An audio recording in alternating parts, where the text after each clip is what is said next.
داوای تەلاقی لێ بکە. لەولا شو پێغەمبەری خوا فەرمێ صلی الله عليه وسلم هەر ئافرەتێک بەبێ عوزر داوای تەلاق لە پیاوەکەی بکە بۆنی بەهەشت ناکە. ئەم بەدبەختە بەر نەفرەتی خواکەوێت لە بەهەشتیش مەحرومە بێت بەر خاتری جەنابی دوایش کە تەلاق درا ئەم جاڵەڕم تۆم بۆچی بەداخەوە هەندێک ژن هەیە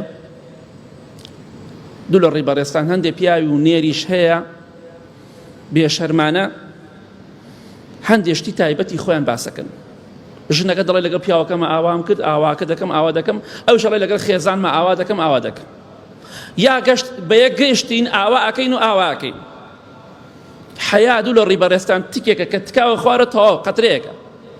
ئەگەر ئەم ژنە ئەم پیاوە ئەگەر شەرم و حەیایان هەبێ ئەم شتانە بۆ یتری باس ناکەن.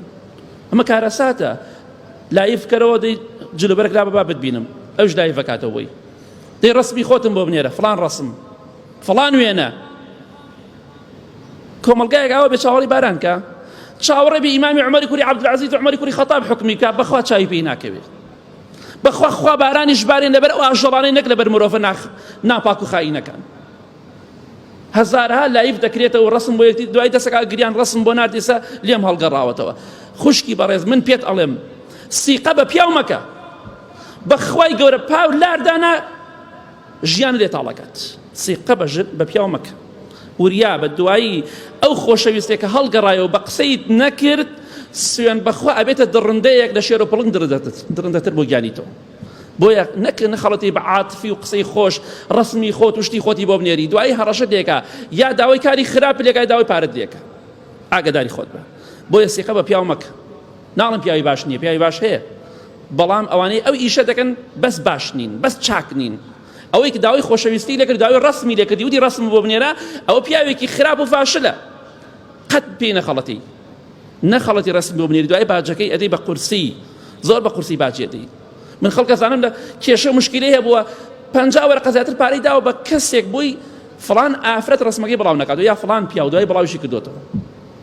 ئەمە کارەسات. بۆیە خوای گەورە ئینسانی فاسدی خۆش ناوێت. پێغەمبەری خوا فەرمووی صلی الله علیه و سلم من خبب امرأة على زوجها فليس منا. هەر کەسێک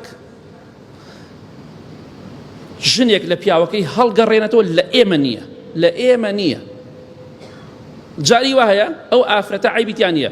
پیاوەکە تەلەفۆنی بۆکە ئەو نامەردە دوو لە ڕێبەڕێستان ئەو ناتەقوایە ئەو خراپەکارە کە نەتەقوای تایە نەپیاوەتی تایە نەغیرەتی تایە دوو لە ڕێبەڕێستان تەلەفۆنی بۆ کاڵێ لەگەڵیان نەخەوی پێت ئەڵێم لەگەڵیان نەخەوی لەولا شەوە مەلایکەی خوا هەتا بەیانی لەعنەت لەو ژناکە بە قسەی ئەم پیاوەکە پێت ئەڵێم تەلاقی لێ وەرگرە. ئەوانە سیفەتی پیاوەتیان تیانی حاشازری. ئەگەر ئینسانی مرد شتیوان ناکە ئینسانێک کە مەردایەتی لە دەست بدا نامرد بێت و لە ڕێبەڕێستانە ئیشانە دەکە لەگەڵیان نەخەوی ئەمەش ئەوە فەقیرە چێ بە قسەیەکە داوای تەلاقی لێ بکە. لەولا شو پێغەمبەری خوا فەرمێ صلی الله عليه وسلم هەر ئافرەتێک بەبێ عوزر داوای تەلاق لە پیاوەکەی بکە بۆنی بەهەشت ناکە. ئەم بەدبەختە بەر نەفرەتی خواکەوێت لە بەهەشتیش مەحرومە بێت بەر خاتری جەنابی دوایش کە تەلاق درا ئەم جاڵەڕم تۆم بۆ چییە تۆ وەفات بۆ پیاوەکەت وەفا بۆ منیش نابی تاو لە هەردوو لابوو. چەندها کەس دەزانم کێشە مشکلەی هەبووە وعدی بە کەسێک دا و شووی پێ بکات دوای ئەو کەسەش نەیهێناوە هەم لە پیاو مناڵەکەی بوو هەم نەمیش بوو بەداخەوە.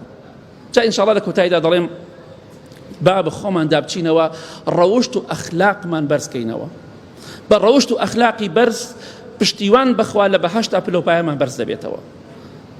چونکە ئەوەی ڕەوشت و ئەخلاقی تیا نەبێت و لە ڕێبەڕێستان جێگای جەهەنەم و دۆزەخە لەگەڵ ئەو کەسانەدا بێت کە ڕەوشت و ئەخلاقیان تیا نییە. ئەگە تۆ دەتەوێت خاوەن ڕەوشت و ئەخلاق بی لەگەڵ پێغەمبەرانە حەشرکەی سەلامی خوایان لەسەر بێ ئەبێ خاوەن ڕەوشت و ئەخلاقێکی بەرز بی. بۆ ئینشاءڵڵا ئاگاداری خۆمان بین ئەو ژن و پیاوانەی نێوان خەڵکی تێکەدەن ئەوانە کەسێکن خوای گەورە نەفرەتی لێیان کردووە کە ژنی خەڵکی سارد دەکەنەوە یا پیاوی خەڵکی سارد دەکەنەوە یا ژن ئەدەن بە تەلاقدان لە خۆڕایی خوای گەورە نەفرەت و لعنەتیان لێ